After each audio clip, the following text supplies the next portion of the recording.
Commander Zeftal pressed his scaled hand against the cool surface of the control panel and stared at the readings in disbelief.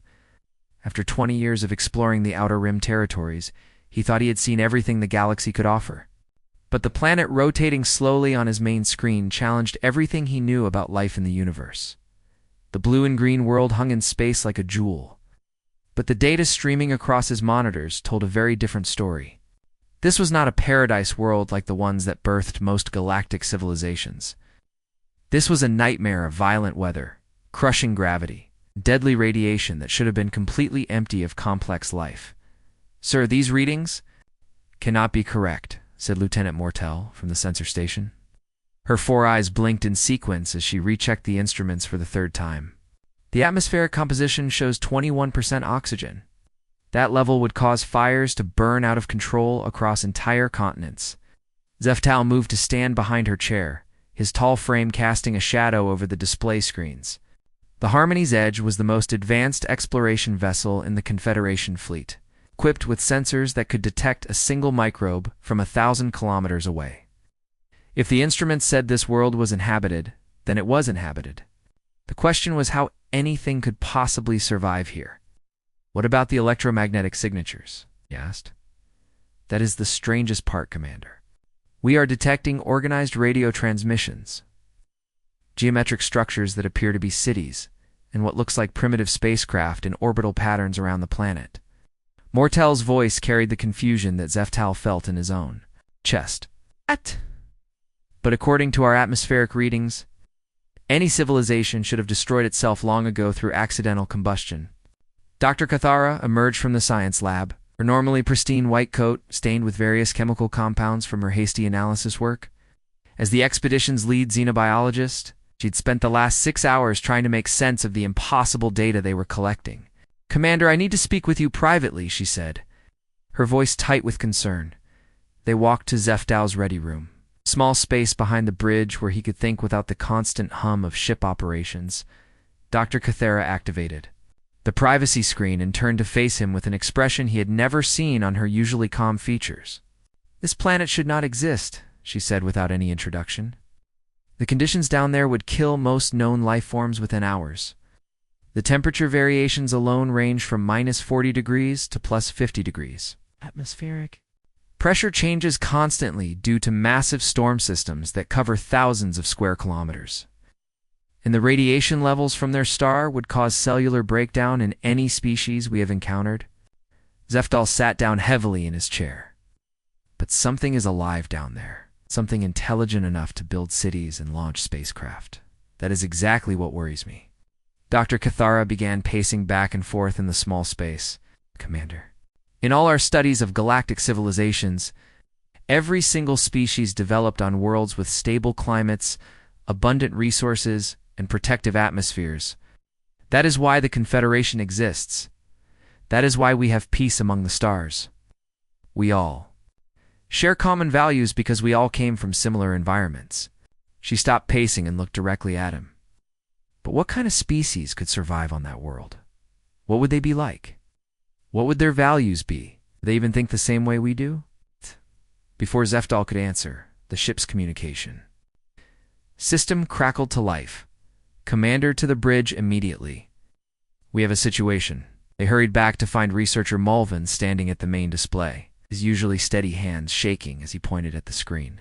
Where before they had seen only the mysterious planet, now there were 3 small objects moving away from its surface and heading in their general direction. "Sir, those are spacecraft," announced the navigation officer, Ensign Tekvo. "Crude by our standards, but definitely powered flight capable of interstellar distances. They appear to be investigating our position." Zeftal felt his blood turn cold. In 12,000 years of galactic civilization, first contact had always followed the same pattern. The Confederation discovered primitive species, made careful observations, and then initiated contact when the new species was ready. Never had a newly discovered species detected them first. "Ow. Is that possible?" he asked. "Our stealth systems should make us completely invisible to primitive sensors." Mulvan was frantically working at his station, running diagnostics on there. "Cloaking technology?" "Sir, our systems are functioning perfectly." But these beings appear to be using detection methods we have never encountered. They are not scanning for our ship directly. Instead, they seem to be mapping gravitational distortions and electromagnetic shadows. Dr. Cathara grabbed Zeftel's arm. Commander, we need to leave. Now, we have no idea what we are dealing with here, and they already know we are watching them. But this is the greatest discovery in Confederation history, Mulvin protested. A species that developed intelligence on a death world. Think of what we could learn from them. Think of how they might have solved problems that we have never even had to consider. The debate was interrupted by a new alarm from the sensor station. Lieutenant Mortel's voice was higher than usual as she reported, "Commander, I am detecting more launches from the planet's surface. It appears they are sending additional craft to investigate our position. Also, I am picking up what sounds like organized communication signals between their spacecraft and ground installations." Zeftal made the decision that would change everything. "Set course for the outer system. Maximum stealth. We observe from a safe distance while I contact Confederation Command." As the Harmony's edge moved away from the strange blue world, Zeftal wondered if they had just discovered humanity's greatest allies or its most dangerous enemies.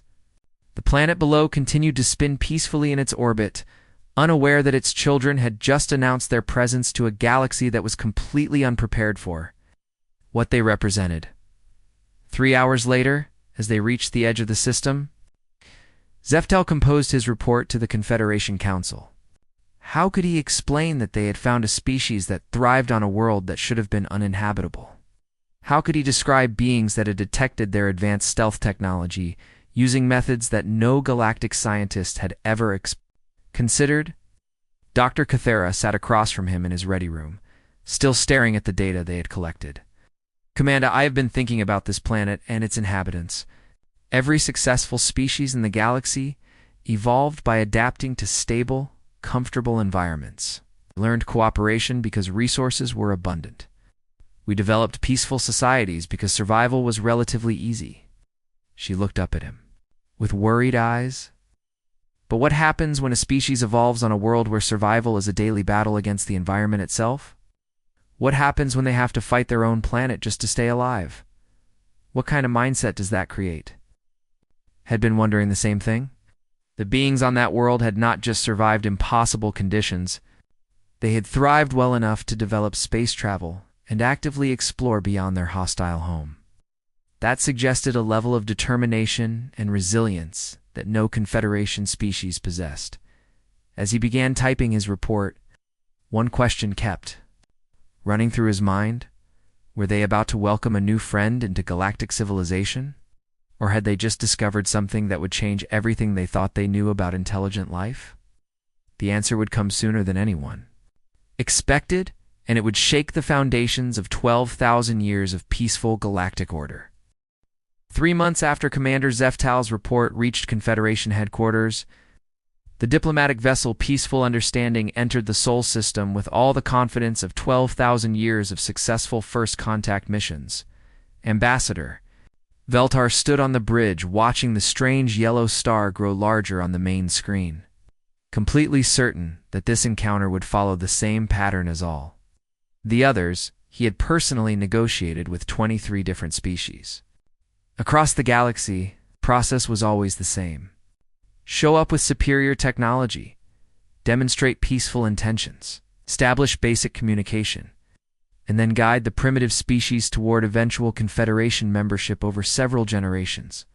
It had never failed. "Ambassador, we are detecting multiple spacecraft approaching our position," announced the ship's sensor officer. "They appear to be coming from the third planet." Veltar nodded calmly. As expected, new species are always curious about visitors. To maintain our position and prepare the standard greeting protocols. What Veltar did not know was that 3,000 kilometers away, Dr. Lisa Manning was sitting in an emergency meeting room deep beneath the Colorado mountains, staring at satellite images of the alien ship with a mixture of excitement and concern. As Earth's leading expert on theoretical xenobiology, she had spent years imagining this moment. But the reality was far more complex than her theories had suggested. "How long have they been out there?" asked General Paul Collins, his weathered face showing the strain of 3 months of secret preparations. "Our deep space sensors first detected them yesterday morning," replied Dr. Aaron Hayes, the linguistics professor, who had been pulled from his university office to join the hastily formed First Contact Committee. "But based on their trajectory and speed, they have been in our system for at least 6 hours." Dr. Manning leaned forward in her chair. "The question is, why they are here now. We know they visited us 3 months ago and left without making contact. Something has changed."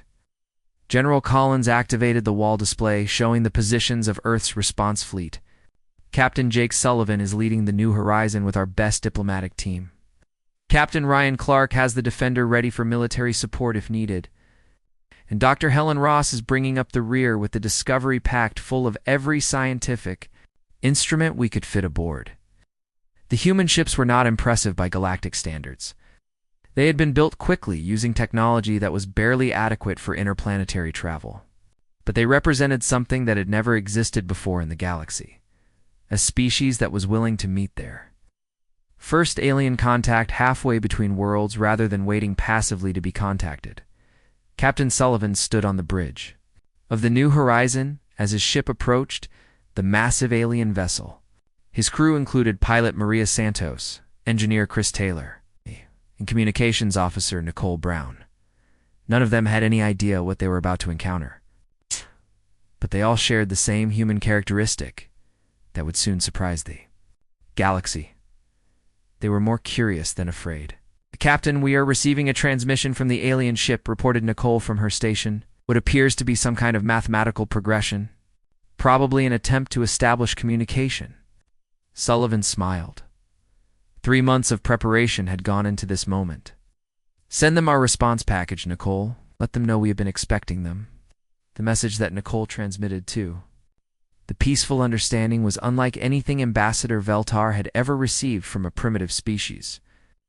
Instead of simple, mathematical responses, the humans sent a complex data package that included basic information about Earth samples of human languages, and most shocking of all, detailed sensor readings of the alien ship itself.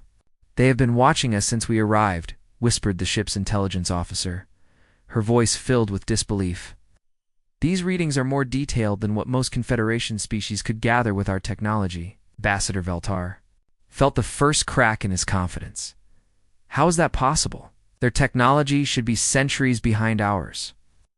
Before anyone could answer, the human ship opened a communication channel. Captain Sullivan's voice filled the bridge of the peaceful understanding with a casual friendliness that completely ignored proper first contact protocols. "Welcome to the Sol System. We have been expecting you since your friends visited 3 months ago. Would you like to come aboard for coffee, or should we come to you?" The silence on the alien bridge stretched for nearly a minute. Ambassador Veltar had prepared for fear, hostility, confusion, or religious worship. He had not prepared for an invitation to coffee delivered with the same tone someone might use to greet a neighbor. Dr. Cathara, who'd requested to join the diplomatic mission after her disturbing analysis of the Death World, felt her worst. "Fears beginning to come true, Ambassador. They are not reacting like any species we have encountered. They show no fear of our obviously superior technology.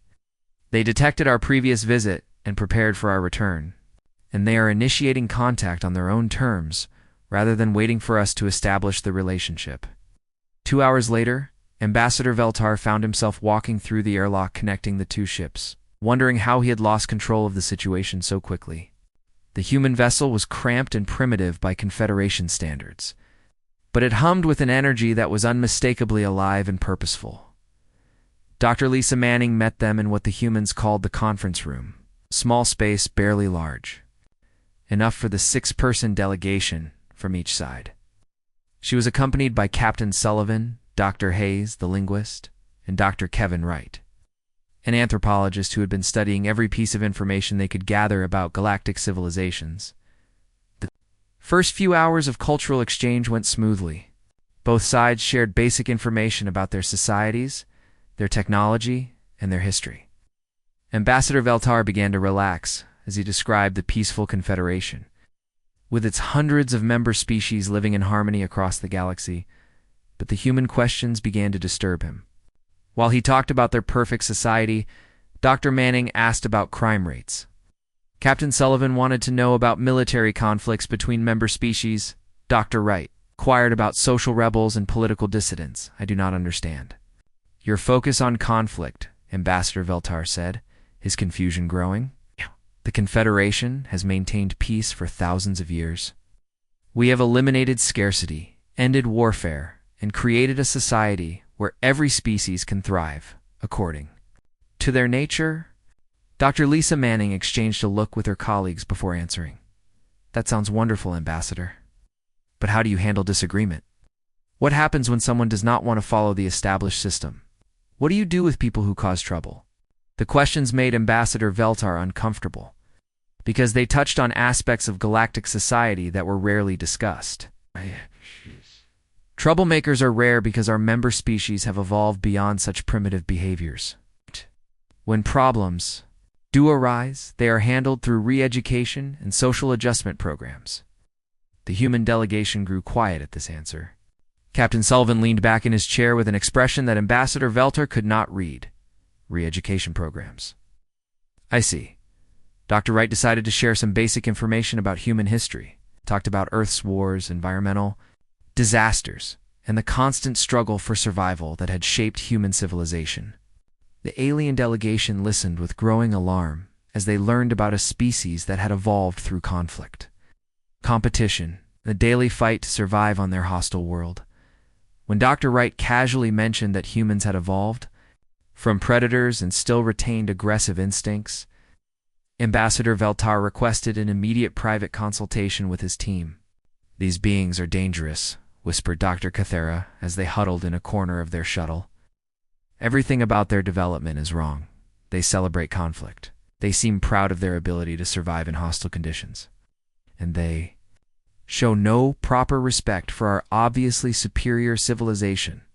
Military advisor Commander Torgan had been silent throughout the exchange, but now he spoke up. Perhaps it is time to establish the proper relationship here. Need to understand their place in the Galactic Order. When they returned to the conference room, Commander Torgan activated a small device that projected a three-dimensional display of Confederation military capabilities. Ships that could destroy planets, weapons that could control the weather, defensive systems that could protect entire star systems. This is what the Confederation can offer your species, he said with quiet authority. Protection, guidance, and a place in galactic civilization. In return, you will need to accept our leadership and allow us to help you overcome the aggressive tendencies that your harsh world has unfortunately developed. The reaction was not what he expected. Engineer Chris Taylor immediately began asking technical questions about the weapon systems. Pilot Maria Santos wanted to know about the propulsion technology. Captain Sullivan quietly activated his wrist device to record everything, Ambassador. Veltar realized that instead of being impressed by their power, the humans were studying it, learning from it, telling ways to use it. The cultural exchange station floated in the space between Earth and Mars, a joint construction project that had taken 6 weeks to complete. Ambassador Veltar had insisted on neutral ground for the extended talks, hoping that removing both species from their home territories might lead to better understanding. He was about to discover how wrong he could be. Dr. Lisa Manning walked through the station's main corridor with Dr. Kevin Wright and psychologist Dr. Amy Peterson, marveling at the advanced alien construction techniques. The walls seemed to grow from single pieces of material, and the artificial gravity felt completely natural. It was clear that Confederation technology was centuries ahead of human capabilities, but that was exactly what worried her. Kevin, have you noticed how they talk about their member species? She asked quietly as they headed toward the main conference room. Everything is about guidance and management. They never mention independence or self-determination. Nodded, his expression troubled. It gets worse when you look at the psychological profiles Amy has been putting together. These beings have never faced real hardship. Their worlds are all paradise planets with stable climates and abundant resources. They literally cannot understand why anyone would want to struggle or compete. Dr. Amy Peterson stopped walking and turned to face her colleagues. That is what scares me most. I have been analyzing their social structure, and it is based entirely on consensus and conformity. They have never had to deal with rebels, innovators, or anyone who thinks differently from the majority. They do not even have concepts for those ideas.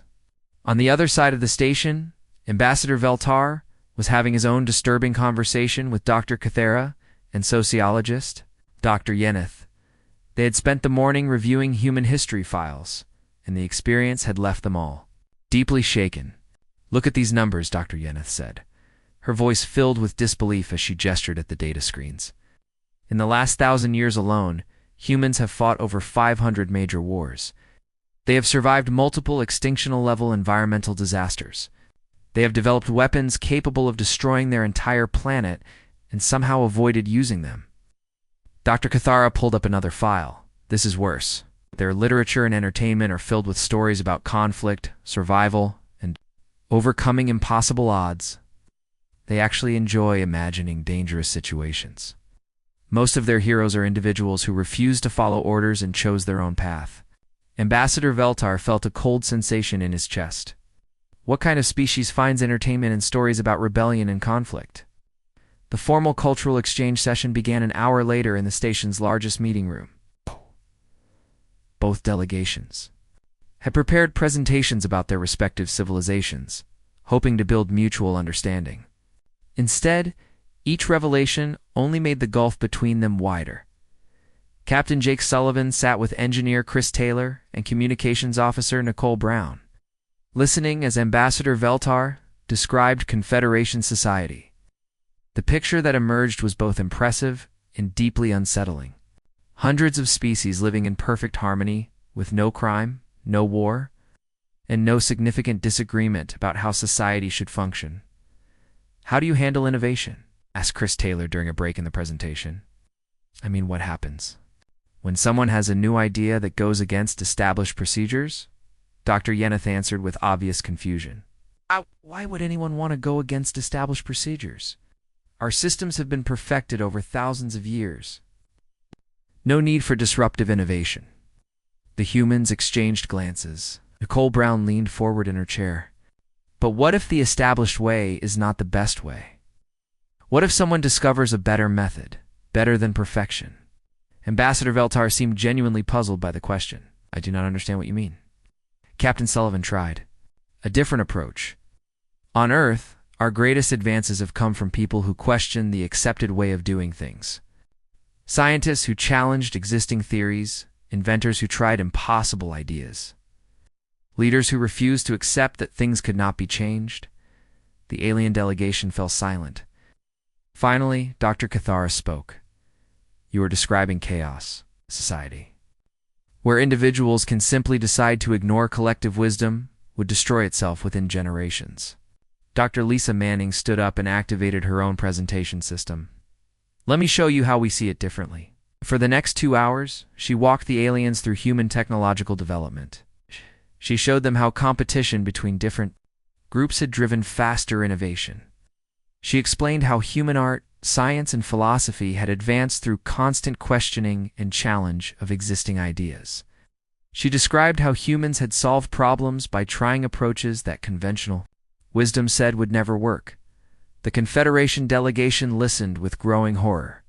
From their perspective, Dr. Manning was describing a species of dangerous anarchists who refused to accept proper authority and seemed to thrive on creating problems where none existed. The situation reached a crisis point when Dr. Amy Peterson presented her analysis of human psychology. She explained how humans had evolved to be adaptable, competitive, and individualistic, because those traits were necessary for survival on their hostile world. "We call it the pioneer spirit," she said, not noticing how the aliens recoiled at her words. "Humans have always been driven to explore new places, try new things, and push beyond established boundaries. It is what allowed us to spread across our entire planet despite the dangers."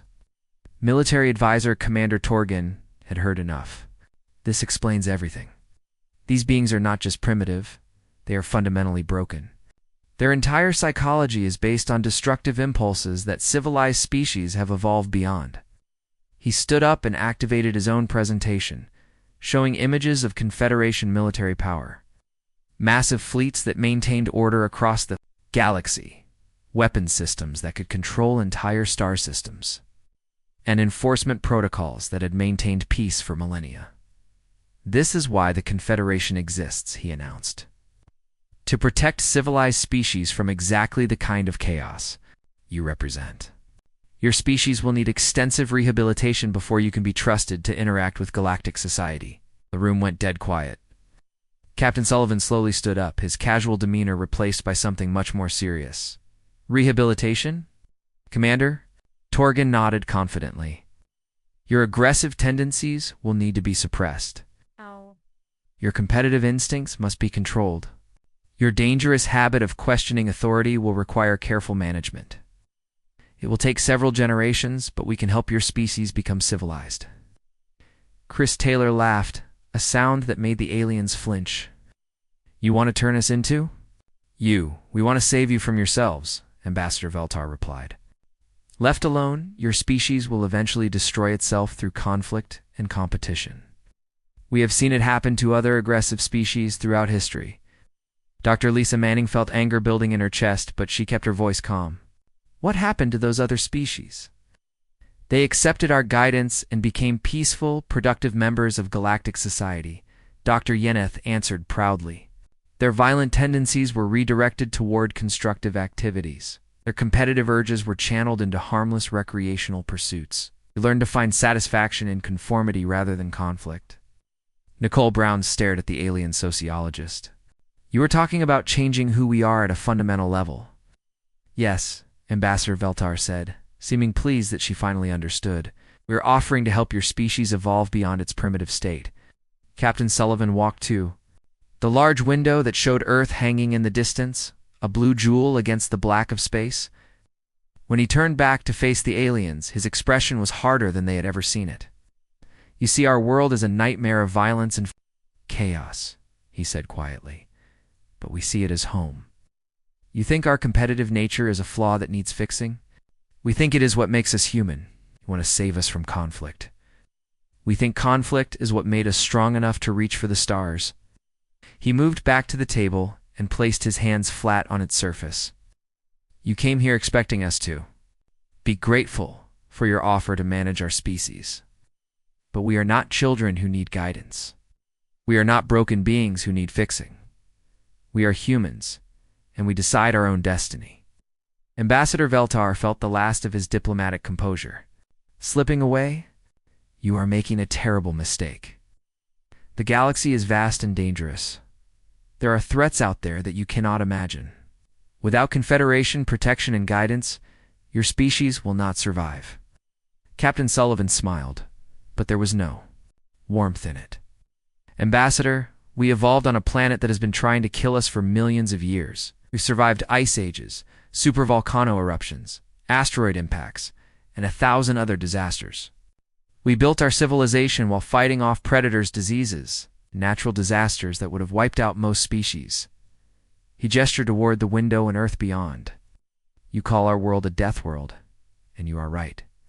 But it made us into something you do not understand and apparently cannot accept. We are not afraid of the galaxy, Ambassador. The galaxy should be afraid of us. 6 months after the failed cultural exchange, Commander Zeftel stared at his monitoring screens in complete disbelief. The humans had not just ignored Confederation warnings about unauthorized expansion, they had turned their entire solar system into a bustling hub of activity that defied everything he knew about technological development. Captain Alina Rodriguez stood on the observation deck of Mining Station Alpha, watching massive drilling operations carve through Europa's ice-covered surface. The moon's harsh environment, with its deadly radiation and crushing gravitational forces, should have made permanent settlement impossible. Instead, her crew of 200 humans had been living and working there for 4 months. Captain, we just broke through to the subsurface ocean, reported Chief Engineer Bob Stevens over the communication system. Water analysis shows it's even cleaner than we hoped. Dr. Sarah Wilson says we can have the purification systems online within a week. Lena smiled as she watched robotic miners hauling chunks of ice toward the processing facility. At the Confederation, Observers monitoring from a safe distance could not understand how humans were thriving in conditions that would kill most galactic citizens within hours. They saw Europa as a frozen wasteland.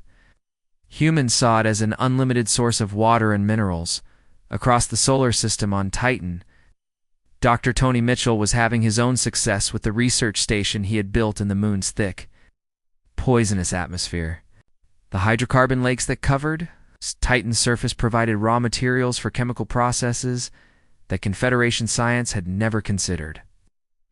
Where aliens saw a toxic environment, humans saw a chemistry lab the size of a planet. Dr. Mitchell, the atmospheric processors are running at 120% efficiency, announced his assistant, Dr. Jennifer Cruz, as she checked the daily production reports. We're not just meeting our fuel production targets, we're exceeding them. Mitchell nodded with satisfaction. The thick orange atmosphere that blocked sunlight and contained chemicals that would dissolve. Most known materials had become humanity's first major industrial facility outside Earth's orbit. Human engineering had turned Titan's dangers into advantages. But it was the asteroid belt that truly amazed the watching aliens. Administrator Carol Lee coordinated a mining operation that spanned millions of cubic kilometers of space, with human crews working in conditions that should have been completely impossible.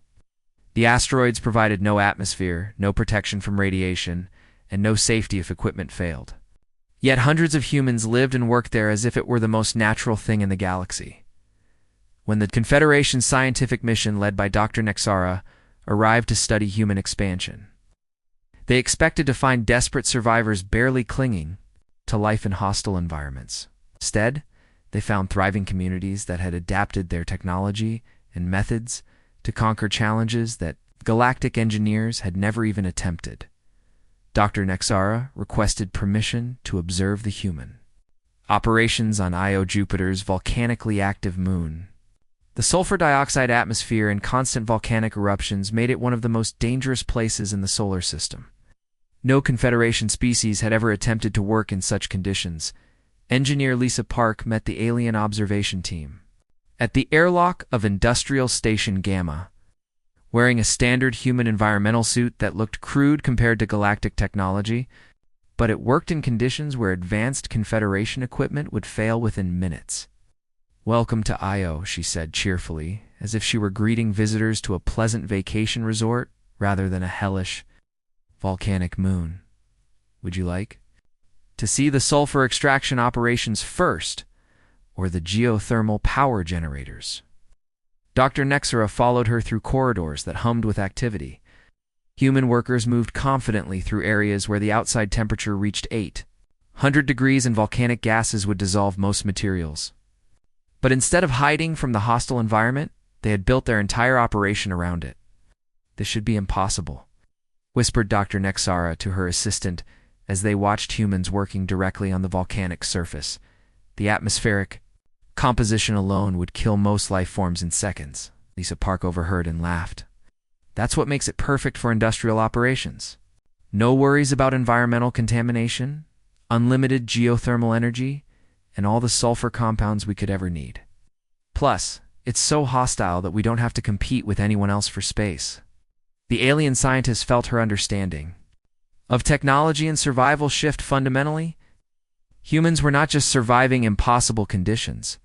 They were choosing the most dangerous environments, specifically because the dangers could be turned into advantages.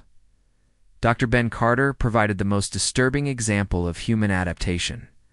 His solar collection station operated closer to the sun than any Confederation facility had ever attempted. The radiation levels would kill most galactic citizens in minutes, and the heat could melt most known materials. But humans had built equipment that not only survived, but thrived in those conditions. "Closer you get to the sun, the more energy you can collect," he explained to Dr. Nexara during a video call from his station. "Sure, it's dangerous, but that just means we had to get creative with our engineering solutions. The radiation that would kill us also provides additional power sources if you know how to harvest it." Dr. Nexara realized that humans did not see radiation, heat, cold, toxic atmospheres, or crushing gravity as obstacles to be avoided. They saw them as problems to be solved. Solving those problems made them stronger and more capable. Commander Zeftal compiled his reports with growing concern. Human expansion was not following any known pattern of technological development. Instead of gradually building up their capabilities over centuries, they were making breakthrough advances every few months. By applying their problem-solving methods to challenges that galactic science considered impossible, the situation became critical when long-range sensors detected human ships heading toward Alpha Centauri. Dr. Kate Thompson led the first interstellar colonization mission aboard the vessel Pathfinder. With crew members including navigator Scott Adams and xenobiologist Dr. Rachel Green, "This changes everything," Commander Zeftal reported to Confederation Command. "They are not waiting for permission or guidance. They're not building up their technology slowly and safely. They are launching interstellar missions with equipment that barely meets minimum safety standards. They're doing it because they want to see what is out there." Dr. Cathara had requested to join the monitoring mission specifically to study human psychology in action. What she discovered terrified her more than any physical threat the Confederation had ever faced. "They are not expanding because they need resources," she explained in her report. "Earth's solar system has enough materials to support their civilization. For thousands of years, they're expanding because they cannot help themselves. Their psychology drives them to explore, to push boundaries, to go places where no one has gone before." She paused her recording, stared out at the distant human ships, continuing their impossible journey to another star system. "They call it curiosity, but I think it is something more dangerous than that. They are addicted to challenges. The more impossible something seems, the more determined they become to achieve it." The Confederation Council received these reports with growing alarm. For 12,000 years, galactic expansion had followed predictable patterns. Species developed slowly, requested membership, and accepted guidance on how to integrate safely with existing civilizations. Humans were doing none of those things, Admiral. Colvex was assigned to develop contingency plans for what the Council euphemistically called managing the human situation. His analysis was grimly direct. "These beings represent everything we have worked to eliminate from galactic civilization," he reported. "They are unpredictable, aggressive, and completely unwilling to accept proper authority. They have turned their entire solar system into an armed camp, and now they are spreading that chaos to other star systems." He activated a display showing human ship movements and construction projects. "But the most dangerous thing about them is not their military potential.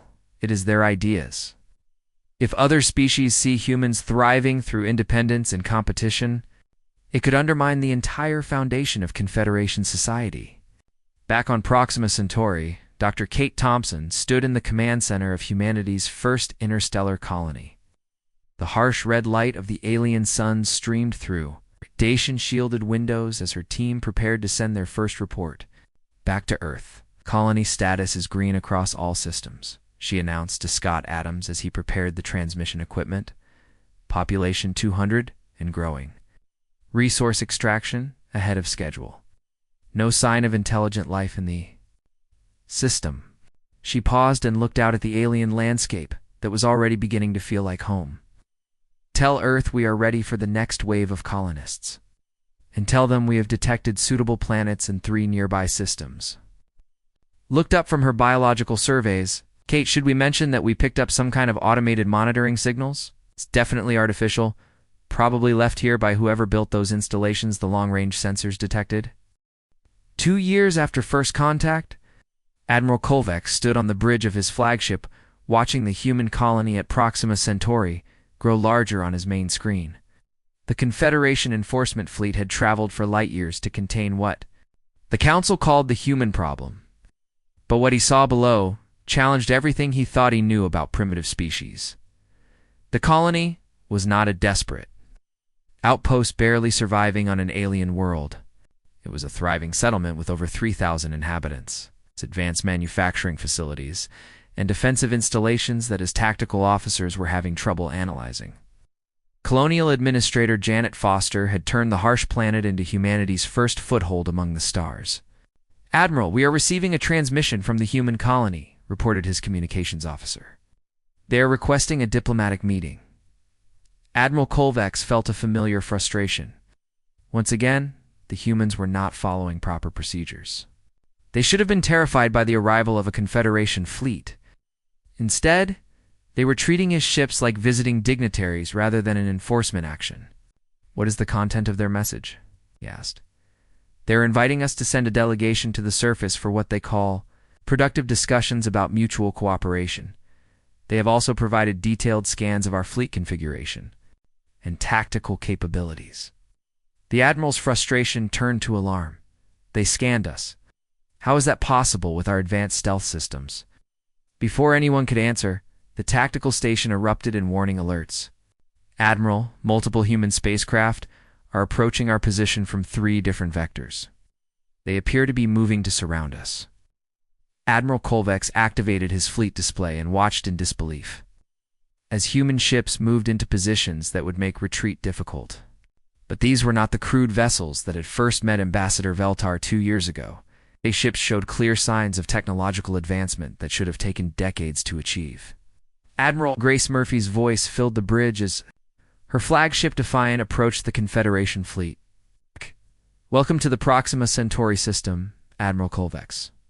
I am Admiral Murphy, commanding the Human Defense Fleet. We have been expecting your arrival." The casual confidence in her voice reminded Admiral Kolvex of the disturbing reports he had read about human psychology. These beings did not show proper respect for superior firepower, and they seemed to view overwhelming odds as an interesting challenge rather than a reason for surrender. "Admiral Murphy, you are in violation of Confederation space law," he transmitted back. "This system has been claimed without proper authorization, and your species has been expanding beyond acceptable boundaries." There was a pause before Admiral Murphy replied, and when she did, Admiral Kolvex could hear something in her voice that made his skin crawl. It was the sound of someone who was trying not to laugh. "Admiral, with all due respect, we were not aware that the Confederation owned the galaxy." "When did that happen? And who exactly gave you that authority?" The question struck at the heart of something the Confederation had never had to examine. For 12,000 years, they had simply assumed the right to manage galactic civilization. No species had ever questioned that authority before. "The Confederation maintains order and peace throughout the galaxy," Admiral Kolvex replied, feeling less certain than he sounded. "We prevent chaos and protect civilized species from dangerous influences." "I see," Admiral Murphy said. "And who protects civilized species from you?" The transmission ended, leaving Admiral Kolvex staring at his screens in stunned silence. In one simple question, his human admiral had challenged the fundamental assumption that the Confederation's authority was legitimate and beneficial. Captain Don Foster commanded one of the human destroyer squadrons, and his tactical approach exemplified everything that terrified Confederation military analysts. Instead of trying to match alien firepower, his ships used strategies that no galactic military had ever encountered. When the first shots were fired, Captain Foster's destroyers did something that made Admiral Kolvex's tactical officers panic. Instead of retreating or seeking cover, they accelerated directly toward the Confederation ships, targeting non-essential systems to create maximum confusion rather than maximum damage. "Admiral, the human ships are not trying to destroy us," reported the tactical officer, his voice filled with confusion. "They are targeting our communications arrays, sensor systems, and maneuvering thrusters. Us, rather than kill us." Commander Sarah Walsh led the human fighter squadrons in attacks that combined precision targeting with psychological warfare. Her pilots had studied Confederation psychology and knew that these aliens had never faced an enemy that seemed to enjoy dangerous situations. Her fighters performed maneuvers that would have been suicide against human opponents, flying directly through Confederation defensive fire while broadcasting human music and casual conversation. The effect on alien crews who had never experienced combat was devastating. "They are insane," whispered Admiral Kolvex as he watched. Human fighters perform impossible stunts while their pilots chatted about Earth sports and what they wanted for dinner. They are treating this like some kind of entertainment. The battle ended not because either side was defeated, because Admiral Kolvex realized that the humans were not trying to win in any conventional sense. They were demonstrating that the cost of subduing humanity would be far higher than the Confederation was willing to pay. Admiral Murphy's final transmission made this clear. "Admiral, we could keep this up for weeks. Your ships are more advanced, but our crews are more flexible. Your weapons are more powerful, but our tactics are more unpredictable. Eventually, you would probably defeat us, but how many of your people are you willing to lose to prove a point?" Admiral Kolvex found himself in the unprecedented position of having superior firepower but no clear path to victory. The humans had made it clear that they would not surrender, and their unconventional tactics meant that defeating them would require losses that the Confederation had not experienced in thousands of years. The stalemate forced both sides to accept a new reality. Military force would not resolve the human question. 3 months later, Ambassador Veltar found himself sitting across a conference table from Dr. Lisa Manning in a space station that had been jointly constructed in neutral space. This time, however, the meeting included representatives from dozens of Confederation species, and the tone was very different from their first encounter. "Dr. Manning, we need to discuss the future of human expansion." Ambassador Veltar began, his voice lacking the confidence it had held 2 years earlier. "Your species is creating situations that challenge the stability of galactic civilization, Doctor." Manning, now Earth's chief diplomatic representative, leaned back in her chair with a slight smile. "Ambassador, I think the real issue is that galactic civilization has never had to deal with genuine diversity before. You've created a society where everyone thinks the same way, wants the same things, and solves problems using the same methods." She gestured toward the viewing port that showed stars stretching in all directions. "But the galaxy is a big place, and it contains challenges that might require different approaches." Dr. Velkara, representing the Altarian Council, spoke up, with obvious concern, "But your methods create chaos. Your willingness to ignore established procedures threatens the order that has maintained peace for millennia." "Does it?" asked Dr. Manning. "Or does it provide new solutions to old problems?" She activated a holographic display showing recent events across the galaxy. 3 months ago, the volcanic world of Pyros 4 experienced catastrophic eruptions. That made the planet uninhabitable. Your evacuation efforts saved 60% of the population using standard procedures. The display changed to show human rescue teams working in conditions that had been considered too dangerous for Confederation personnel. Human rescue specialists, led by Dr. Peter Jackson and Commander Victoria Stone, went into areas your people could not reach and saved an additional 30,000 lives. Ambassador Veltar stared at the images of humans working in environments that would have killed most galactic citizens. "How is this possible?"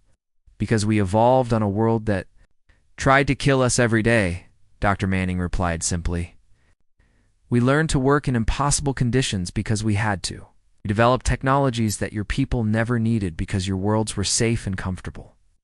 Dr. Sandra Hayes, who had become the director of Human-Alien Scientific Cooperation, added her own example. "The neutron star research that Confederation scientists have been trying to conduct for decades. Human teams led by Dr. Oliver Grant have been collecting data from distances that were previously considered impossible to achieve." She smiled as she continued, "We can do this not because we are better than you, but because we are different. From you, our Deathworld origins gave us capabilities that complement your civilization rather than threaten it." The breakthrough came when Dr. Kethera, who had spent 2 years studying human psychology, finally spoke. "I believe I understand. Now, we have been viewing humanity as a problem to be solved rather than a resource to be valued.